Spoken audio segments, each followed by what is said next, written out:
It will not get worse. I mean, we have a baseline. We will make sure that the service levels improve. I mean, really, let's call a spade a spade. We've hit rock bottom. It can't get much worse than it is now. Oh, you're going to be in trouble for that. Did he just say the quiet part out loud? Yeah, as a politician, you're not supposed to say that. No, you're not.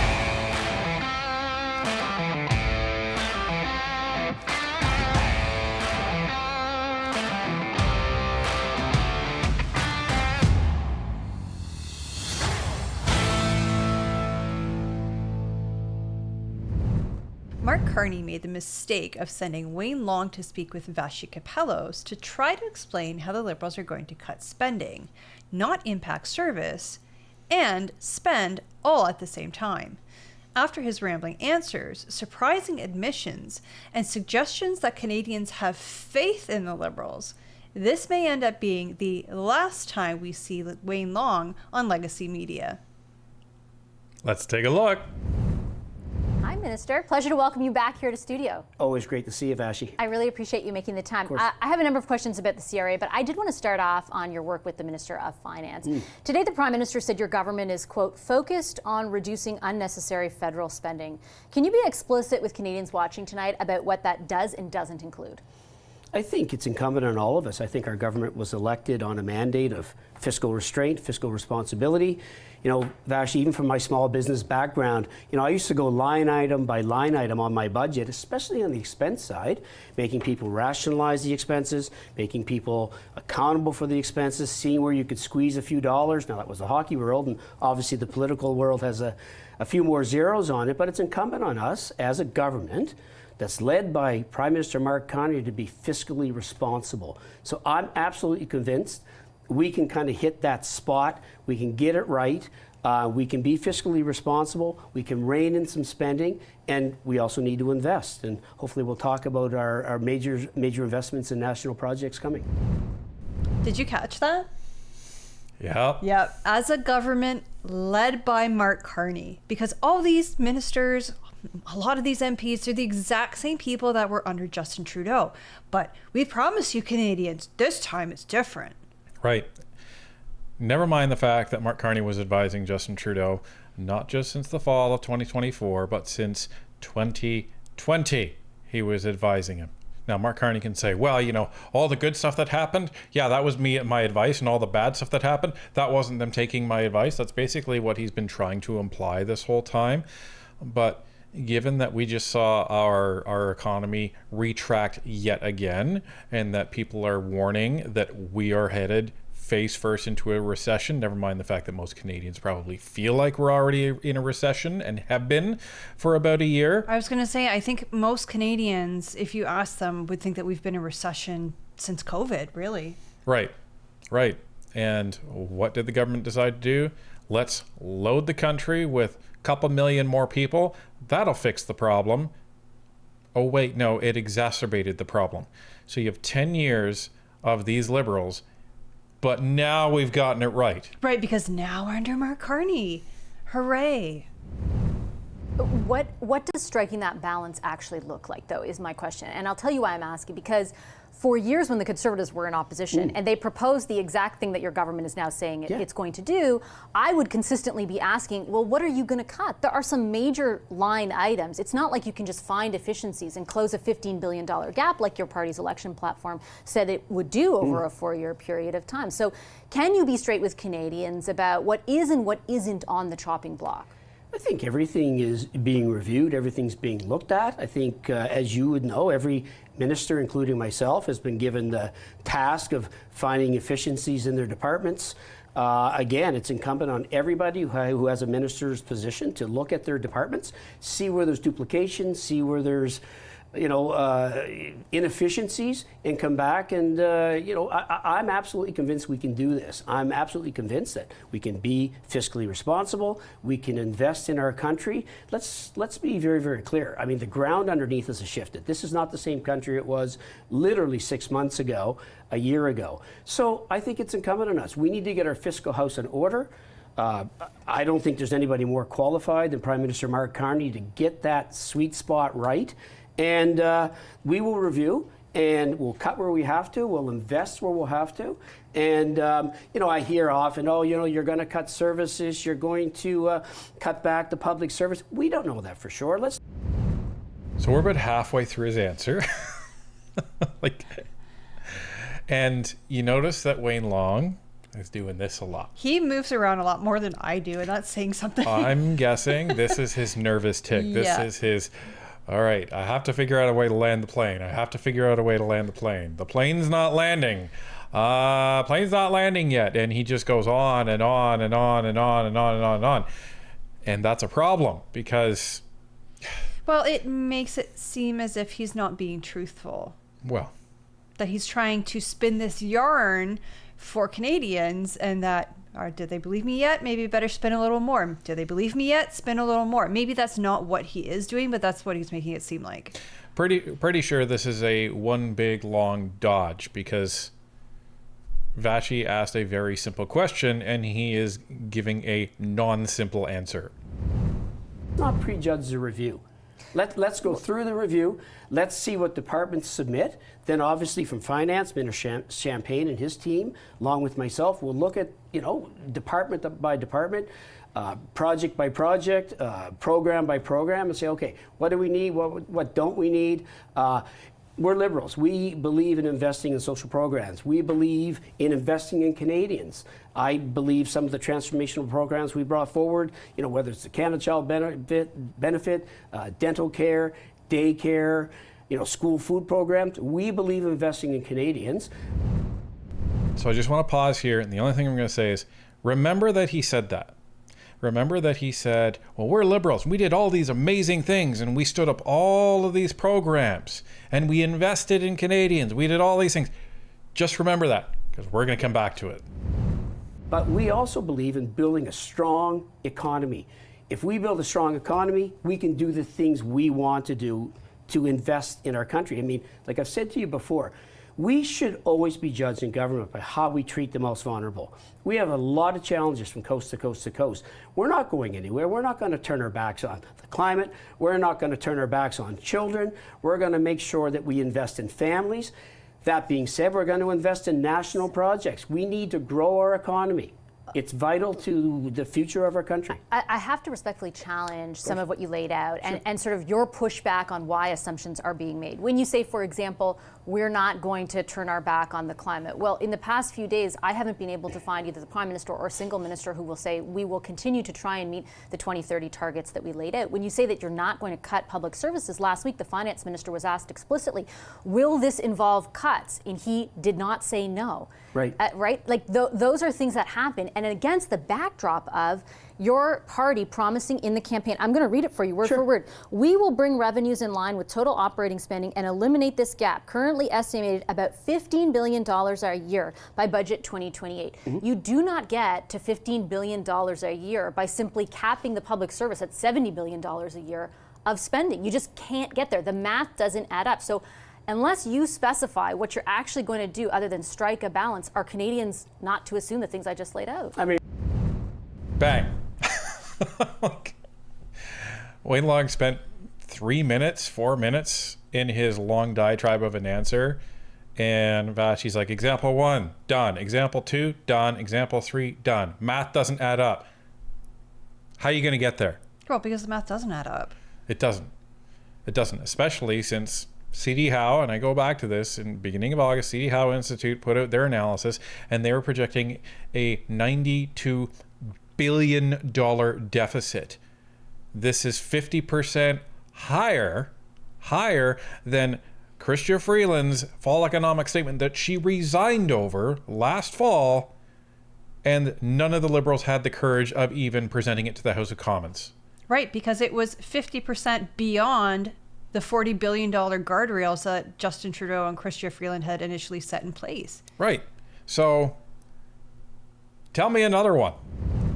Respectfully back, I'd say don't prejudge the process. We are going through it line by line by line. We will get this right.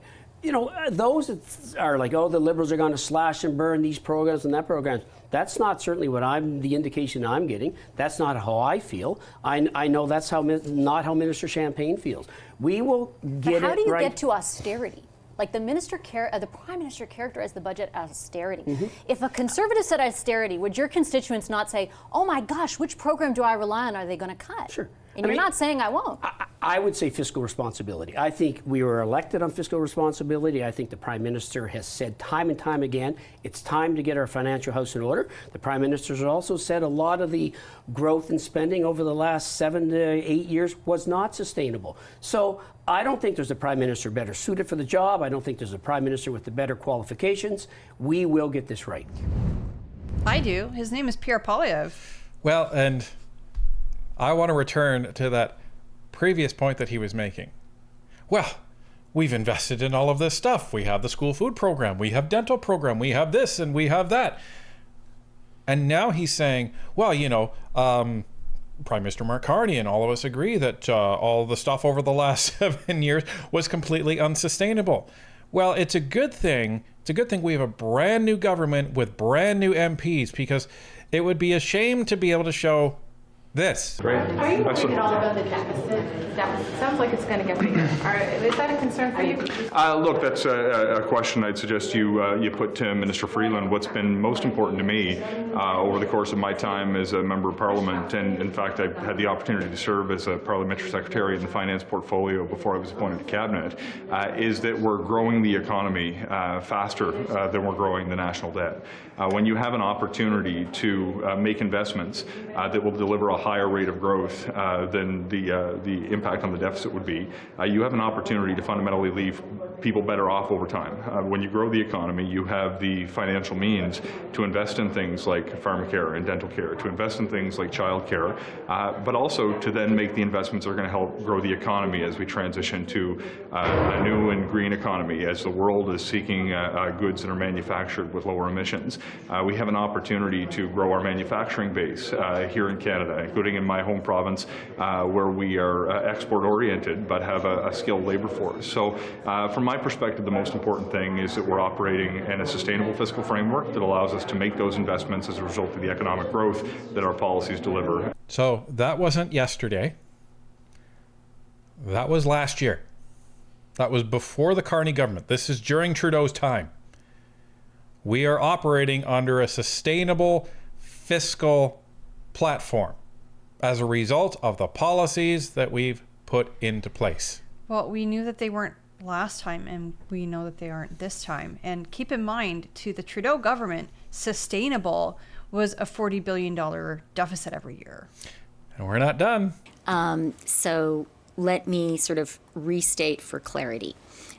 Our fiscal anchor is the debt to GDP ratio and a declining debt to GDP ratio. And that is so critical because that is really a way of saying our public finances are sustainable. How could they be sustainable? Mark Carney says that they weren't sustainable. So the same Liberal government that was in power saying, don't worry everybody, our fiscal plan is sustainable, you have the same Liberal government saying, oh, the policies over the last 10 years, that wasn't sustainable. Come on. So are they lying then, or are they lying now? Or both. Yeah. Come on, Canada. These are the same people. The same people who voted for all these policies, the same people that were gaslighting you for the last 10 years are the same people that are continuing to gaslight you now. Oh no, we were wrong then. It wasn't sustainable now. But trust us now. We're really, really for sure serious about the fact that it's sustainable now. For real. Will we know, just final question on this before I move on to the CRA, will Canadians who are watching tonight or your constituents and others, will they know what cuts are happening in advance of the budget at all? Or are we all just waiting until October to find out where the shoe falls? I think, I wouldn't expect that we're going to be releasing parts of the budget early. I think that a lot of this will come in the budget. But, I say to Canadians, I say to you, don't prejudge. Have faith that we will get this right. We are talking to Canadians. We know that obviously this budget is going to be housing-centric, energy-centric, defense-centric. We are going to invest in Canadians. We're going to grow our economy. We are going to make our economy the strongest, most resilient, independent economy in the G7. We will get this right. We will get this right. We haven't the past 10 years, but trust us this time. 10th year's the charm. I guess. Could you imagine failing at your job for the past 10 years and telling your boss, like, don't worry, I'll get it right this time? No, because my boss would have been fired by then for keeping me. Well, and that's it. I don't understand how Canadians, because again, the politicians answer to us. We're the ones that give them the job.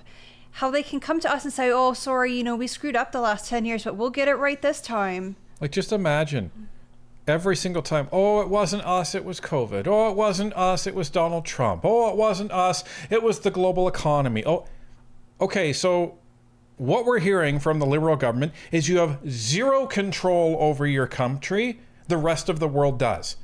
So either you're telling the truth and you're completely incompetent and you don't know what you're doing with the government, or you're lying and you're completely corrupt and incompetent and you don't know what you're doing with the government. So either way, you should be fired. This is basically what it's coming down to. And it's going to be up to Canadians to fire them.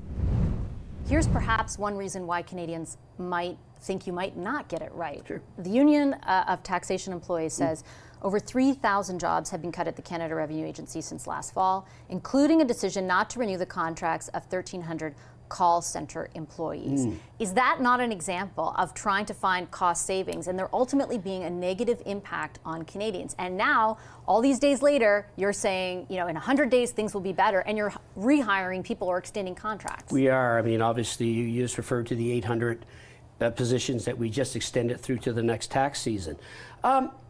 We want to try to get back to a pre-COVID level. Obviously, numbers have changed. There have been cuts made. We recognize that we want to make sure service levels are acceptable. They are completely unacceptable right now. I acknowledge that. I know it. If this was a call center selling hotel rooms, they'd be out of business and heads would roll. I take the same approach to what's happening at CRA. It's not sustainable. It's not acceptable. We've sent a letter to finance to have this study. We're being proactive, and we will make sure that CRA offers the best service to Canadians. But I will be very clear with you right now. It's not acceptable. I've tasked, Minister Champagne has tasked Commissioner Hamilton to fix it, to make it right, and we are embarking to make sure it will be right. Do you concede that the government's decision to cut those jobs had an impact on the services that Canadians receive? And therefore, can you understand how Canadians might not be so sure your government will strike the right balance? Yeah, for sure. I absolutely understand that. Oh, you're going to be in trouble for that. Did he just say the quiet part out loud? Yeah, as a politician, you're not supposed to say that. No, you're not. No, your party's always the best, and we're learning and stuff like that. But wow. Oh, yeah. Well, you know what? I hope he intended to do that, because I would say hats off.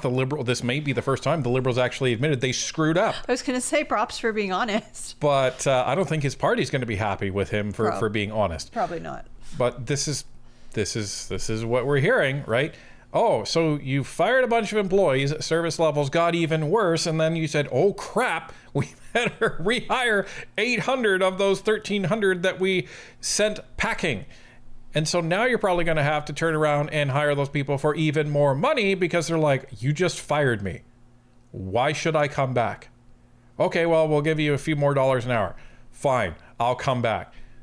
This is what usually happens. Well done, Wayne Long. You threw the entire CRA under the bus. Now he says, well, if this was a hotel call center, then they'd be out of business and head was rolled. That's the approach I'm going to take. Okay. Have you fired the senior people at the CRA? I don't think so. Have you fired middle management at CRA? I don't think so. Have you fired lower management at the CRA? I don't know. Who knows? But the CRA is a frickin' mess. You have terrible service levels. You have accounts getting hacked. It's a disaster. Who's getting fired?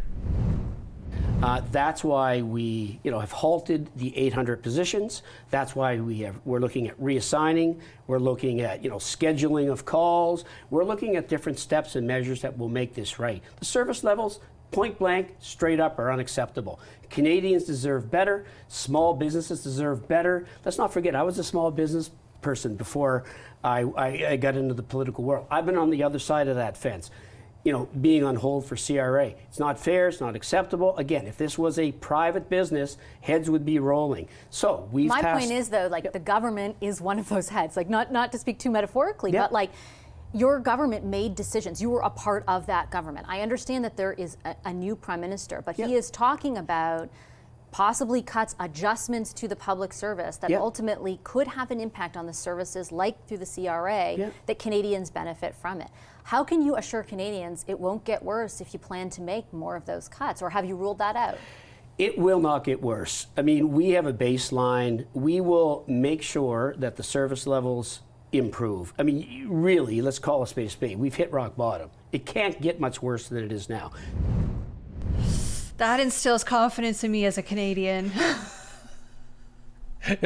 So listen, if you believe Wayne Long, service is so bad with the CRA. It is not hypothetically, theoretically, realistically possible that service can get any worse. We've hit rock bottom. Ladies and gentlemen, I think that doesn't necessarily just apply to the CRA. Pretty sure that applies to the Liberal government at large.